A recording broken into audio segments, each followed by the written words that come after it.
ஆளுங்க பறித்து கொடுக்குற பச்சை தேங்காயிலிருந்து நம்ம எண்ணெய் எடுத்தோம் அப்படிங்கும்போது ரொம்ப நாளைக்கு வச்சுக்க முடியாது.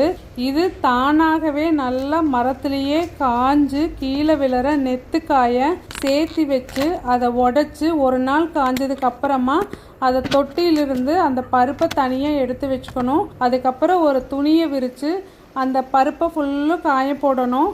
அது நல்லா சரிசமமாக எல்லா இடத்துலையும் ஈவனாக காஞ்சி வரணும். அப்படிங்கிறதுக்காக அதைய நம்ம துண்டு துண்டாக கட் பண்ணி போடணும். இதை சில்லுன்னு சொல்லுவாங்க.